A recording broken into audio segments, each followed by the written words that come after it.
πληστηριασμοί, αφιδώς διενεργούνται πληστηριασμοί εις βάρος των Ελλήνων, χωρίς κανένα ψήγμα ανθρωπισμού, κατά παράβαση του κράτους δικαίου. Και δημιουργούνται και δύο μέτρα και δύο σταθμά. Εις βάρος των Ελλήνων, οι οποίοι καταδιώκονται και δει τις δύσκολες αυτές στιγμές, καμία αντίδραση ανθρωπισμού υπέρ των Ελλήνων, και από την άλλη πλευρά όλη η ρητορική συνθηματολογία να είμαστε αλληλέγγυοι υπέρ των αλλοδαπών. Λες και είμαστε μια χώρα υπερευήμερη, υπέρ των Ελλήνων. Υπερευήμερη, με όλα αυτά τα οποία βιώνει ο Έλληνας 10 χρόνια, με τα επαχθή μνημόνια τα οποία ήδη έχουν ψηφίσει, και οι Έλληνες είναι παγιδευμένοι και εγκλωβισμένοι σε αυτά τα μνημόνια. Μα ο Πρωθυπουργός έχει πει προχθές. Κανένας ανθρωπισμός για τους Έλληνες, πληστηριασμοί. Τώρα προσπαθούν να βρουν νέο τρόπο πληστηριασμών ηλεκτρονικών, αμιγώς, να μην υπάρχει παρέμβαση δηλαδή συμβολογράφων κτλ. Καλά, οι συμβολογράφοι είναι για κλωτσές και για μπουνιές, έτσι. Απλώς θέλω να πω ότι δυστυχώς αυτό είναι το κράτος μας, για να συνειδητοποιούν οι Έλληνες πολίτες. Οι συμβολογράφοι ζήτησαν συνδρομή του κράτους, ζήτησαν οι συμβολογράφοι, όχι για να μην γίνονται οι πληστηριασμοί, αλλά για να έχουν ΜΑΤ, να τους προστατεύουν, για να προχωράνε, να ξεπουλάνε τα σπίτια του κόσμου, να τους τα κατάσχουν, και όχι για αντίσταση, έτσι, οι συμβολιογράφοι, αλλά για προστασία της καμπούρας τους. Απέχουν. Της καμπούρας τους. Απλώς απέχουν οι συμβολογραφικοί σύλλογοι. Από ό,τι διάβασα στις εφημερίδες, μια συμβολογράφος που είχε άδεια. Γιατί είχαν πάει. Απέχουν. Συνεχώς. Ναι, τώρα 2-3 εβδομάδες να απέχουν. Απλώς μια συμβολογράφος είχε πάρει για μια ειδική περίπτωση άδεια και την προπυλακίσανε. Συμβολογράφος τράπεζας θα ήταν. Δεν ξέρω, και απλώς είπε ότι υπήρχε άδεια και δεν ήταν πληστηριασμός για πρώτη κατοικία. Εν πάση περιπτώσει δεν διενεργήθηκε και συνοδεία των ΜΑΤ έπρεπε να είναι το σπιτάκι της συμβολογράφου, να της πάρουν το σπιτάκι για να καταλάβει τον πόνο. Εδώ είναι ζήτημα πολιτικής. Κυρία Γιωργαντά, έχουμε πάρα πολλά θέματα. Έχουν καταντήσει σαν η Λαγκάρτ. Θυμηθείτε τι είπε. Τα Ελληνόπουλα, λέει, τα παιδιά των Ελλήνων δεν τα λυπάμαι. Ναι. Δεν τα λυπάμαι, λέει, ας πεθάνουν στην πείνα. Λυπάμαι, λέει, της Αφρικής τα παιδιά. Τα ίδια λένε τώρα και δικοί μας εδώ. Δικοί μας σε εισαγωγικά, βέβαια. Δικοί τους, ναι, δικοί μας. Λοιπόν, εγώ συμφωνώ εκεί. Ο Ανδρέας τα είπε πολύ ωραία. Αντρέα μου, συμφωνώ. Ο κύριος Αθηναίος. Ο Ανδρέας είμαι, στην ομάδα Κρούσεως. Ναι, μπράβο, έτσι. Ναι.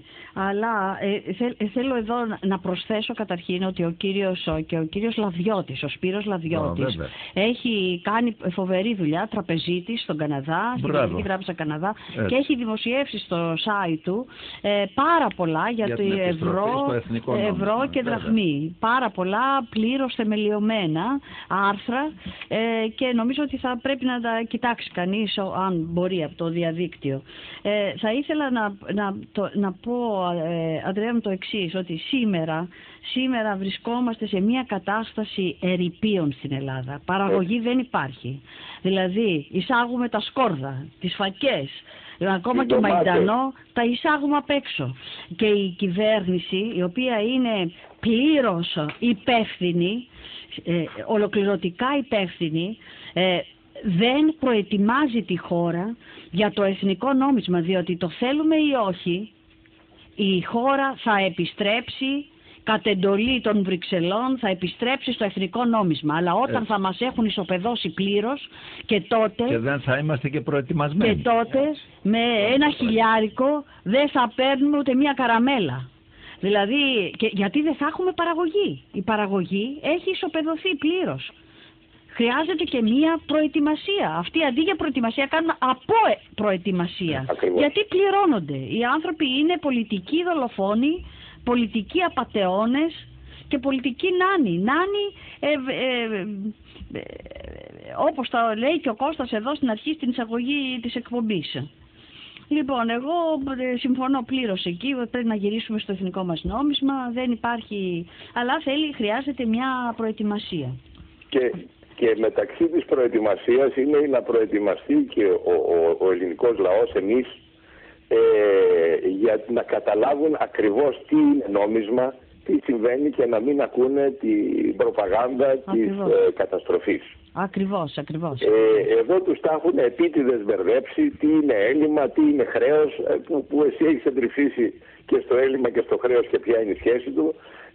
Όπως έχουμε πει και άλλοτε, η Ελλάδα χρωστάει γύρω στα 40 δις. Αυτά θα τα πω όχι για την συνάδελφο και αγαπημένη φίλη, αλλά γιατί πρέπει να τα περάσουμε μέχρι και στον τελευταίο μη ειδικό να τα καταλάβει. Εμείς δεν κάνουμε προπαγάνδα, εμείς κάνουμε τεκμηρίωση. Πού θα πάει η ισοτιμία του νομίσματος άμα γυρίσουμε σε εθνικό νόμισμα, να αρχίσουμε να μπούμε στην... Οι Έλληνες πολίτες πέρσι χρωστάγανε στην εφορία, χρωστάγανε, δεν τα είχαν πληρώσει γιατί οι άνθρωποι είναι άνεργοι. Μπράβο. Και δεν υπάρχει παραγωγή. 7,5 δισεκατομμύρια. Φέτος, μέχρι αυτή τη στιγμή, δηλαδή μέχρι Σεπτέμβριο, αυτό το ποσό, τα 7,5 δισεκατομμύρια, τα οποία οφείλουν οι Έλληνες πολίτες στο δημόσιο, έχουν γίνει 9 δισεκατομμύρια. Και δηλαδή... φυσικά ξέρουν ότι δεν θα τα πάρουν. Θέλουν τη σύλληση της ιδιωτικής περιουσίας και να κλείσουν οι επιχειρήσεις. Αυτό είναι ο σκοπός. Ακριβώς. Και η μείωση των συντάξεων και των μισθών και μηδέν να τις πάνε τις συντάξεις. Πάλι το πρόβλημα δεν λύνεται και το ξέρουν πάρα πολύ καλά. Δεν είναι αγαείς αυτοί που τα κάνουν αυτά. Ίσα-ίσα είναι πάρα πολύ προγραμματισμένοι. Βέβαια. Και όλη αυτή η απάτη της δίθεν Ευρωπαϊκής Ένωσης και του ευρώ, που δεν είναι ομοσπονδιακό νόμισμα αλλά είναι ένα μαγαζί, έγινε ακριβώς δια την σύλληση της εθνικής και της ιδιωτικής περιουσίας με τον μηδενιστικό στόχο της εξαφάνισης των εθνών και της εξαθλίωσης των λαών. Αυτοί οι οποίοι υποτίθεται ότι είναι υπέρ του λαού θα έπρεπε να μην είναι όργανα αυτών που θέλουν την καταλήστευση του λαού. Εάν μου επιτρέπει η παρέα, η ομάδα, η παρέα είναι ισχυρός όρος στην Ελλάδα, σημαίνει συνοχή. Να γυρίσουμε λίγο, να πιάσω το νήμα από αυτό που είπε η αγαπητή συνάδελφος και η αδελφική φίλη εν πνεύματι, το θέμα της παραγωγής. Όπως είπαμε προηγουμένως, το να υπάρχει ένα νόμισμα που να μην είναι πληθωριστικό χρειάζεται παραγωγή. Να θυμίσουμε στον κόσμο, στους φίλους μας που μας ακούνε, ότι πληρώθηκε, αντί να έχουμε επενδύσεις, πληρώθηκε η ελληνική παραγωγή να γίνει από επένδυση και να μεταναστεύσουν όλες οι παραγωγικές μονάδες ή στο εξωτερικό. Έχουν πάει στη Βουλγαρία μονάδες οι οποίες ήταν μέσα στη Δράμα και έχουν πάει απέναντι. Στο κάτω νευροκόπη που είναι ελληνικό, στο άλλο νευροκόπη που είναι βουλγάρικο και ούτω καθεξής. Ας πιάσουμε όμως ακριβώς αυτό που είπε η συνάδελφος και αγαπημένοι φίλοι, τι θα γίνει αν πάμε στη δραχμή. Αξίζει τον κόπο να κάνουμε μερικές επισημάνσεις και αυτό θα πρέπει να προετοιμαστεί ο λαός, οι Έλληνες. Είναι πολύ κομβικό σημείο, διότι έχουμε καταρχήν την ψυχική προετοιμασία που είχε γίνει για τον πόλεμο του 40, γιατί πόλεμο έχουμε πάλι. Εκεί έπρεπε να καταλάβουμε ότι κινδυνεύανε πάλι τα εδάφη μας και η αξιοπρέπειά μας και τώρα πρέπει πάλι να καταλάβουμε τι γίνεται με το νόμισμα, γιατί αυτά είναι οι πολιορκητικές μηχανές, τα πυροβόλα των Γερμανών και τα τάγκς δεν είναι τάγκς αυτή τη φορά, είναι η νομισματική και δημοσιονομική πολιτική, είναι το ευρώ. Το ευρώ λοιπόν είναι το τάγκς που μπήκε από τη Ιουγκοσλαβία το 1940. Ας καταλάβουμε μερικά πράγματα. Και τι εννοούμε προετοιμασία. Ο ελληνικός λαός θα πρέπει να καταλάβει ότι το κλειδί εδώ είναι η παραγωγή. Ότι αν πάμε σε ένα νόμισμα δεν θα πάμε για να καθόμαστε και να κοιτάμε το ταβάνι, αλλά θα πρέπει να δουλέψουμε. Ένας ηγέτης θα έλεγε λεβέντισες, θα πάμε σε ένα εθνικό νόμισμα, αλλά για να στηθούμε θα πρέπει να σηκώσουμε τα μανίκια και θα πρέπει να δουλέψουμε. Συμφωνώ, αλλά... Δεν θα έπεφτε στο κενό αυτό, γιατί ο Έλληνας δεν είναι τεμπέλης. Ο Έλληνας είναι κυνηγημένος από ένα κράτος εχθρό που αντί να είναι ο γεσταπίτης, είναι ο έφορος της εφορίας, είναι το όργανο που τον κυνηγάει και τον χτυπάει με αυτοτελές πρόστιμο. Αγαπητέ φίλε Ανδρέα, συγγνώμη, δεν ακούω πότε θες να παρέμβεις. Ολοκλήρωσε και θα σου πω. Θέλω να λοιπόν, να πούμε το εξής. Από την ένστασή μου δηλαδή. Διότι... Για το αν θα έρθει η εθνική καταστροφή, όχι να βάλω εγώ μια ανατολία, γιατί η ένστασή μου πρέπει να υποθεί τώρα. Όχι. Μα με ακούς κανονικά, γιατί προσπαθώ και δεν μπορώ να... Μήπως δεν με ακούς. Σε ακούω πάρα πολύ μακριά. Εσύ με ακούς καλά. Εγώ πάρα πολύ καλά. Ωραία, εγώ σε ακούω πολύ μακριά, δεν ξέρω γιατί, αλλά εγώ ακούω την εκπομπή στον αέρα και είναι άψογη. Ακούω αέρα, δεν ακούω στούντιο. Ακούω αυτό που παίζει στον αέρα τώρα. Ναι. Εγώ προφανώς για τεχνικούς λόγους που δεν πρέπει να σε ακούω στον αέρα, σε ακούω μόνο από το τηλέφωνο. Ναι, λοιπόν, αυτά όλα είναι θεωρητικά πάρα πολύ ωραία. Αυτά λέει η θεωρία, ότι για να έχεις ανάπτυξη πρέπει να έχεις παραγωγή, για να έχεις το εθνικό σου νόμισμα πρέπει να έχεις παραγωγή, πρέπει να έχεις εκείνο και τ' άλλο και τ' αλλιώτικο. Αυτοί κάνουν ό,τι μπορούν για να μην έχεις παραγωγή. Αυτοί επιδοτούν να μην έχεις παραγωγή. Αυτοί έχω έγγραφα πρόσφατα του 2015 που λέει να ξεριζωθούν αμπέλια στην Κρήτη. Φυσικά. Και είχα τον Μητροπολίτη τον Άνθιμο της Αλεξανδρουπόλεως, ο οποίος είπε, κατήγγειλε εδώ στην εκπομπή, ότι πληρώνουν τους ψαράδες για να σπάνε, έτσι ακριβώς είπε, να σπάνε τα καΐκια τους. Τους δίνει λεφτά η Ευρωπαϊκή Ένωση να σταματήσουν την αλία. Και του λέω, και πώς τρώει ψάρια ο κόσμος εκεί πάνω στην Βόρειο Ελλάδα? Και μου λέει, από τουρκικά αλλιευτικά. Φυσικά. Ακούτε εσείς? Μα αυτό ήταν και για να γίνουν όλα αυτά πρέπει να υπάρχει μια ελληνική κυβέρνηση. Αυτή τη στιγμή δεν υπάρχει ελληνική κυβέρνηση. Δεν είναι ελληνική η κυβέρνηση αυτή. Όταν έχει δεχθεί η ίδια η κυβέρνηση ότι εμείς, λέει ο Κατρούγκαλος, θα συνεννοηθούμε με τους θεσμούς. Ο άλλος, ναι, θα πάρουμε την έγκριση των θεσμών. Άρα τι έχεις εσύ, τι είσαι, τι κάνεις εδώ? Το θυρωρό?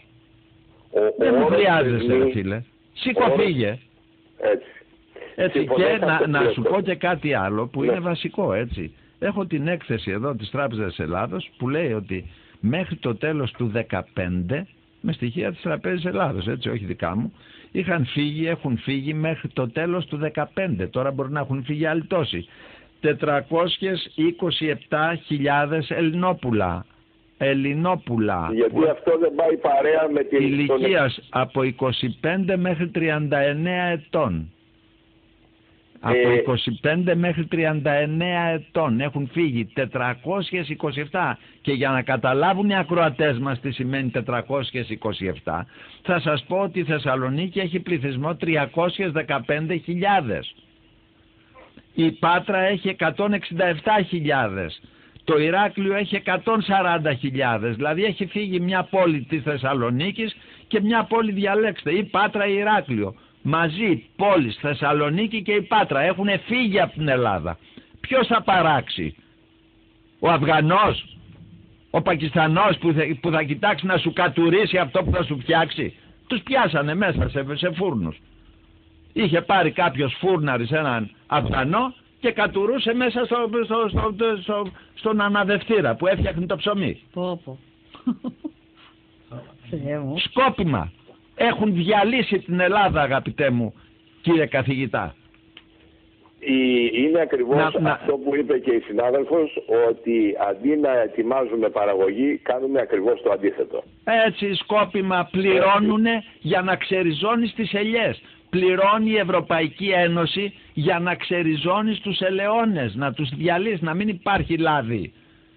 Ήρθε ο Στουρνάρας και έστειλε το 2014-15, τέλος 14, στην Ευρωπαϊκή. Πότε ήταν πρόεδρος εκεί, υπουργός? Όχι, ήταν υπουργός οικονομικών πριν πάει στην τράπεζα. Πριν πάει στην τράπεζα, πριν μας σώσει με την τράπεζα. Στην τράπεζα του Rothschild. Έτσι, στην τράπεζα του Rothschild, δεν είναι ελληνική. Για όνομα του Θεού, Τράπεζα της Ελλάδος, ταμπέλα μόνο έχει μείνει. Το λέει και ο ίδιος. Α, μπράβο. Λοιπόν, και γι' αυτό την έγραψε την κυρία Κωνσταντοπούλου στα παλιά του παπούτσια που τον κάλεσε να πάει στη Βουλή. Σου λέει, τι με κάλεσε, εγώ έχω άλλο αφεντικό. Ακριβώς. Τι δουλειά έχω εγώ με σένα? Ναι. Λοιπόν, έστειλε μία επιστολή στην Ευρωπαϊκή Επιτροπή και ζητούσε, υπάρχει επιστολή αυτή, και ευτυχώς τότε ο ΣΥΡΙΖΑ, αντιπολίτευση τότε ο ΣΥΡΙΖΑ, έχω την ερώτηση που κάνανε στη Βουλή, την υπογράφουν καμιά 20 βουλευτές του ΣΥΡΙΖΑ, που ζητούσε ο Στουρνάρας σαν Υπουργός Οικονομικών από την Ευρωπαϊκή Ένωση να εγκρίνει, να χρηματοδοτήσει την διάλυση, το κλείσιμο των 2.000 ελαιουργείων που υπάρχουν, ιδιωτικών ελαιουργείων που υπάρχουν στη χώρα, και να αντικατασταθούν με 2 πολυεθνικά ελαιουργεία, ένα στην Πελοπόννησο ή τη στερεά Ελλάδα και ένα στην Κρήτη. Ακούτε εσείς? και το πιάσαν οι βουλευτές του ΣΥΡΙΖΑ, οι άλλοι ούτε το πήραν είδηση, έτσι. Οι άλλοι ήταν στην πλατεία Αγάμων εκεί και παίζανε τις κουμπάρες. Δεν το πήραν είδηση. Το Αγάμων είναι πολύ, πολύ σωστή τοποθέτηση. Ναι, ναι. Μα γι' αυτό, για να μην τους πω ότι ήταν. Τέλος πάντων. Κοίταξε, όλοι αυτοί οι άνθρωποι κάνανε ερώτηση στη Βουλή και λένε, κύριε Πρόεδρε, τότε ο ΣΥΡΙΖΑ αντιπολίτευση. Ευτυχώς σταμάτησε το πράγμα. Θέλανε να κλείσουν, ακούτε εσείς. Δηλαδή θα είχε διαλυθεί η Ελλάδα. Αν κλείνανε τα 2.000 ελεουργεία που υπάρχουν διάσπαρτα σε ολόκληρη τη χώρα και κάνανε και να κάνουν και 2 συσκευαστήρια φρούτων και λαχανικών. Από πολυεθνικές πάλι, δηλαδή να τα πάρει η Μονσάντο ας πούμε, λέω, έτσι. Να τα πάρει και την μελέτη αυτή την πλήρωσε η Ελλάδα, τη μελέτη αυτή την πλήρωσε, αν δεν κάνω λάθος, αν θυμάμαι καλά, η Εθνική Τράπεζα. Τη μελέτη την έφτιαξε η εταιρεία, είναι μια εταιρεία, ο Θεός να σε φυλάει, ονόματι McKinsey. Είναι σκοντσέζικη ή Ιρλανδέζικη.